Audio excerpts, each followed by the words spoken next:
it's really important that they travel around and get all the coaches on each of the staffs up to speed on exactly how it's going to be interpreted and ruled, and with examples on film and those types of things, and to carry that through training camps.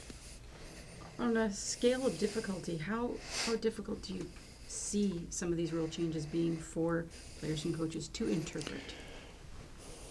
Well, that's the idea. Is it shouldn't be difficult to interpret. Right? We believe here that you should make the rules more black and white and less gray, regardless of whether we like them as coaches or not. Because what it does, it helps you coach to a standard. It helps you coach, and it helps you find players that can play to that standard. And it provides a level of consistency with respect to how the game's being officiated, such that the coaching and the player deployment is more accurate.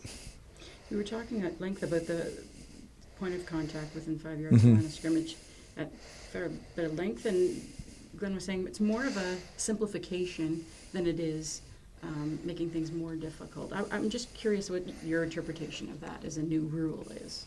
We were 100% for it. I tried to get it in 2 years ago. The game, I think the pendulum swung way too far the other way, and allowing in too liberal a fashion too much banging and grabbing and clutching and all the stuff that you see that's really not football. And there's still going to be the ability to play physical. You're just going to have to do it within the first 5 yards. After that, you're going to have to play the game.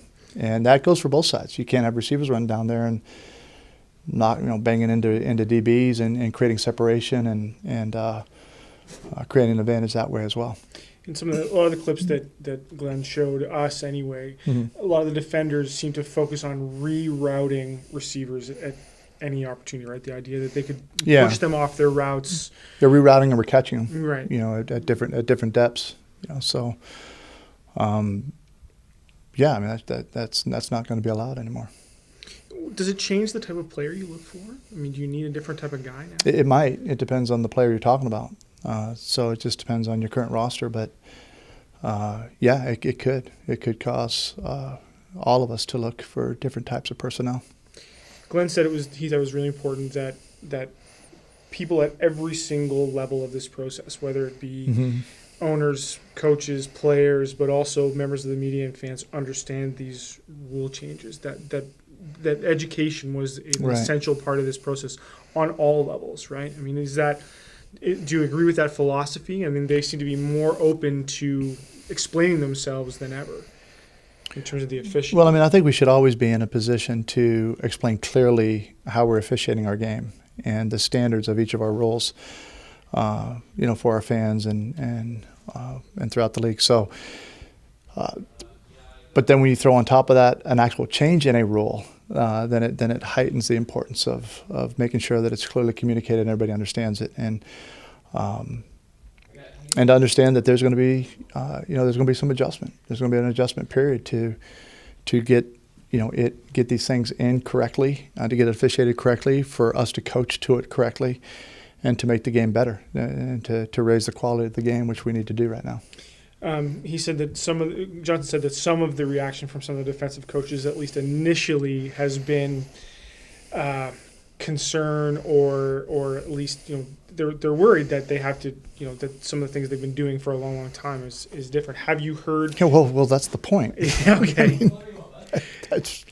Right? Yes. That's the point of the rule change. Yeah. Yeah, I mean, when there are rule changes, we all have to adapt. I mean, it's a change to make the game better.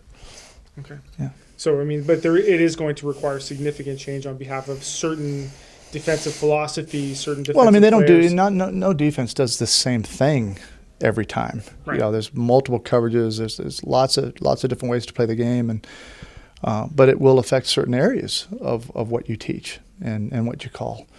But therein is the point. Okay. Yeah. Some of the rules are really going to help the offense dictate the tempo of the play, in a sense. Possibly. Possibly. Right. As someone who played on offense, how do you maybe teach the guys how to really take advantage of this? Yeah, so it's a good question. We're assuming that the implementation of the clock management is as quick as the rule anticipates. then it's going to be a matter of practice for those that want to run an up-tempo offense, or at least part of the time run an up-tempo offense. You have to practice it because otherwise the advantage to truly speed it up kind of goes away if you're not efficient at it, right? And knowing how to get plays in, get guys back to the line of scrimmage, get it communicated, get the ball spotted and snap it, it kind of defeats the purpose. So, and that takes practice. So you'll have to change some of your practice scheduling and drills and those types of things if you're earnest in implementing that piece to your game plan. Go ahead. No, go ahead.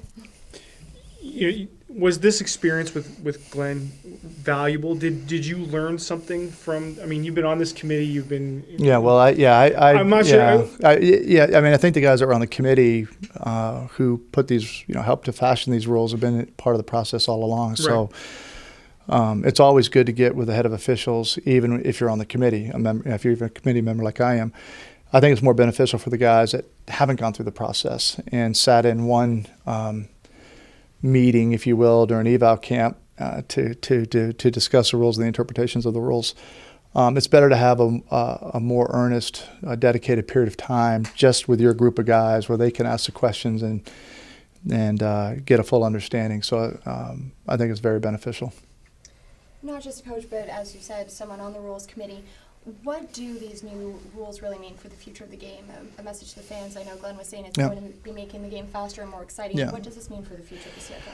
Well, I think everybody's intention was, and the mandate was to do exactly what you said, to make the game better and to make the quality of the game better. And we're all going to be affected. We're all on the same playing field. But what we all need to have is, and I think we do, and I think it's great that the league as a whole went in this direction. We all need to have the courage to be able to implement the changes, to coach to the changes in an effort to make the game better, and not just to be focused on individual things that just inure to your own benefit, as a team. Listen, I see things through the Hamilton Tiger Cats lenses. Don't get me wrong, but I won't do that solely if it doesn't benefit the league as well. I don't think that's a good thing.